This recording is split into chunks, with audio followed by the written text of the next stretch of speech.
Hello friends, good morning. Welcome to Aaradhya classes, standard 11, subject accountancy and chapter number 1। Friends, last time terminology की शुरुआत कर चुके थे हम। आज पार्ट 10 के अंदर नेक्स्ट टॉपिक जो टर्मिनोलॉजी का यहाँ पर सीखना है, जिसका नाम यहाँ पर है लायबिलिटी।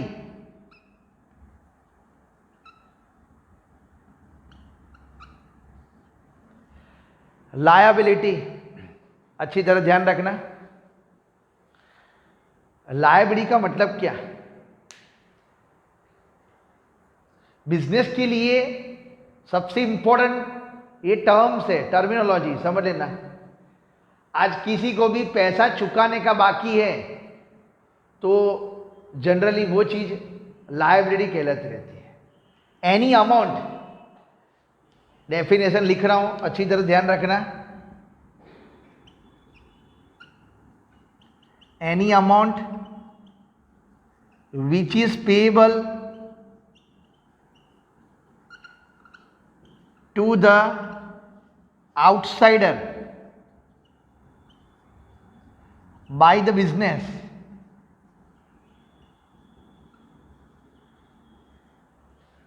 एनी अमाउंट, कोई भी अमाउंट किसी को भी चुकाने की बाकी हो, which is payable to the outsider. Outsider मतलब कोई भी बाहर का person, by the business, so it is known as liability. Business के अंदर जब भी क्रेडिट ट्रांजैक्शंस करते हैं, बराबर, एग्जाम्पल भी बता देता हूं यहां पर। When goods are purchased on credit, जब भी मैं किसी से भी उधार पर गुड्स परचेस करूं, so what ever amount is due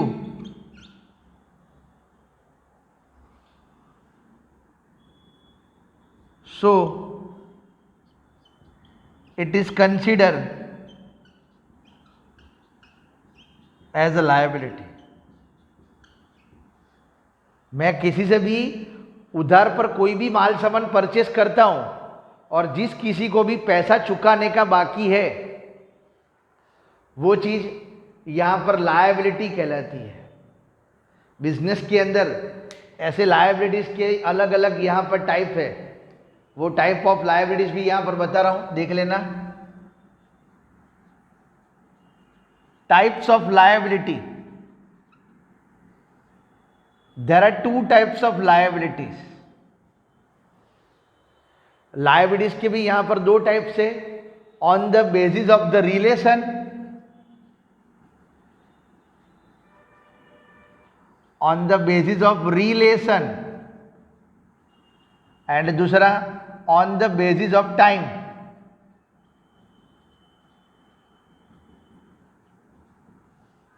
okay, on the basis of relation and on the basis of क्या लिखा है, time.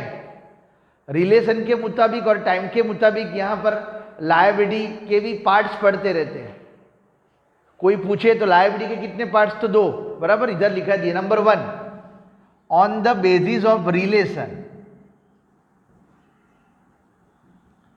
on the basis of relation। अब मैं रिलेशन की बात करूं तो as per the relation here also 2 parts, यहां पर भी 2 पार्ट पढ़ते रहते हैं। Internal liability and external liability.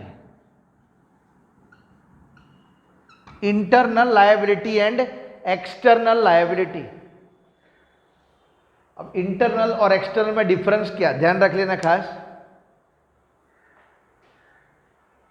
जो लायबिलिटीज, इंटरनल लायबिलिटी फर्म की कौन सी हुई, आज मैंने बिजनेस स्टार्ट करा, समझ लो, अच्छी तरह ध्यान रखना, बिजनेस स्टार्ट कर रहा हूं तो बिजनेस स्टार्ट करते समय ओनर जो भी पैसा बिजनेस में लेकर आता है तो बिजनेस की इंटरनल लायबिलिटी हुई, समझ लेना, फर्म की इंटरनल लायबिलिटी हुई। फर्म को कंपलसरी वो पैसा ओनर को चुकाना पड़ेगा। फर्स्ट कौन सा है? Internal liability. When owner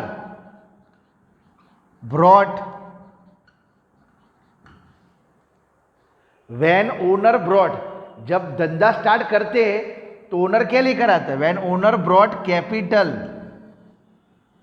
into the business, owner जब बिजनेस स्टार्ट करता है तो बिजनेस में क्या लेकर आता है? यहां पर कैपिटल। तो when owner brought capital into the business, so that capital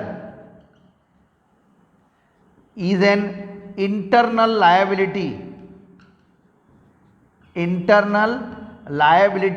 of firm, या तो क्या आएगा? बिजनेस। वो फर्म की और बिजनेस की इंटरनल लायबिलिटीज कहलाते रहते हैं। जब भी कोई भी ओनर धंधे में, आज सपोज मैं एग्जांपल दूसरा दे रहा हूं, यहां पर ध्यान रख लेना, मैं कोई भी नया बिजनेस स्टार्ट करता हूं, कम से कम मेरे को 50 लाख की जरूरत है, मेरे पास 20 लाख रुपए है, तो 20 लाख रुपए धंधे में डालता हूं, तो 20 लाख रुपए मेरे फर्म की, मेरे बिजनेस की वो इंटरनल लायबिलिटी हो गई, बराबर। मेरे फर्म की वो 20 लाख रुपए इंटरनल लायबिलिटी हो गई, और बाकी के 30 लाख रुपए बाहर से लेकर आता हूं अपने फ्रेंड से, या तो किसी के कोई भी रिलेटिव्स, या तो बैंक से, तो मेरी कौन सी लायबिलिटीज हुई? एक्सटर्नल लायबिलिटीज यहां पर, ठीक है, ये ध्यान रख लेना, उसको एक्सटर्नल लायबिलिटीज बोलते हैं।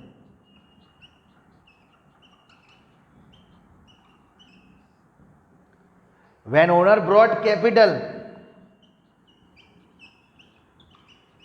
When owner brought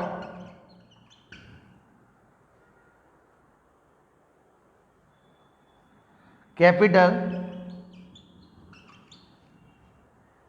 into the business,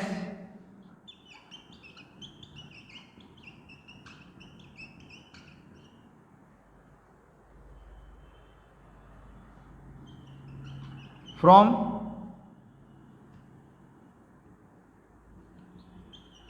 other person or outsider,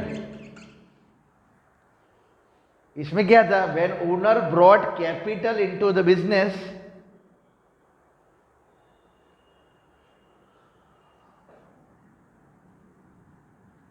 by own, वो अपनी तरह से पैसा लेकर आता है, वो इंटरनल हुआ।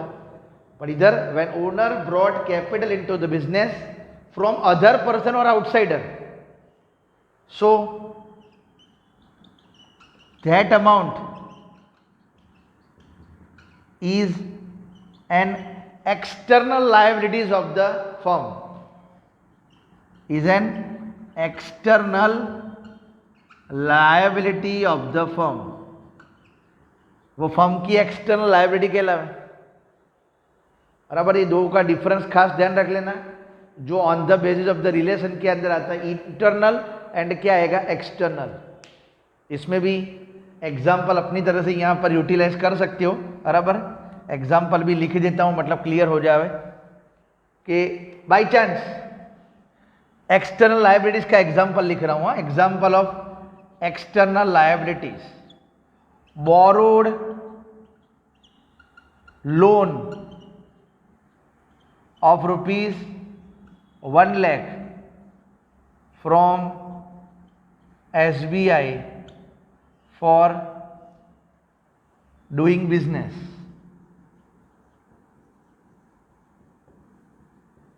ओके, बिजनेस करने के लिए मैंने एसबीआई से 1 लाख रुपए की क्या ली? Loan Lee.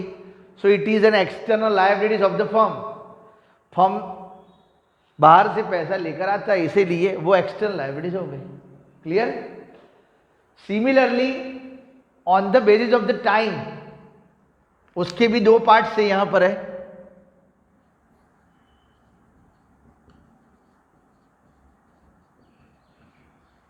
On the basis of time. उसके भी दो पार्ट से, number 1 current liability, number 2 non current liability. Current liability और non current liability, short form, बराबर। अब करंट का मतलब क्या होगा? The liability which can be paid within 1 year, so it is called current liability. आज मैंने किसी से भी पैसा लिया हो और वो पैसा मैं 1 साल के अंदर चुका देता हूं तो उसको करंट लायबिलिटी बोलते हैं। और कोई पैसा मैं 1 साल के बाद चुका हूं तो वो नॉन करंट लायबिलिटी हुई, बराबर। इसीलिए इसके भी दो पार्ट से खास ध्यान रख लेना। करंट लायबिलिटी का मतलब क्या होगा? The liability which can be paid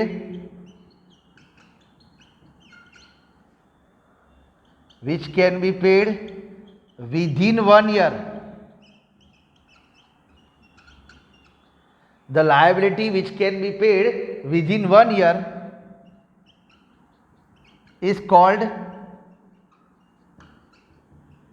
current liability।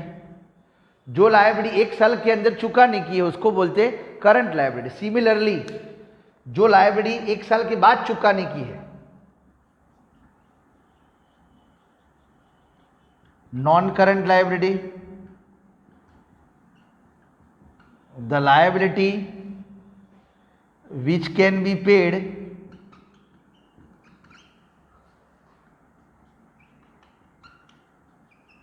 more than 1 year, या तो after 1 year, more than 1 year या तो after 1 year, is called non current liability.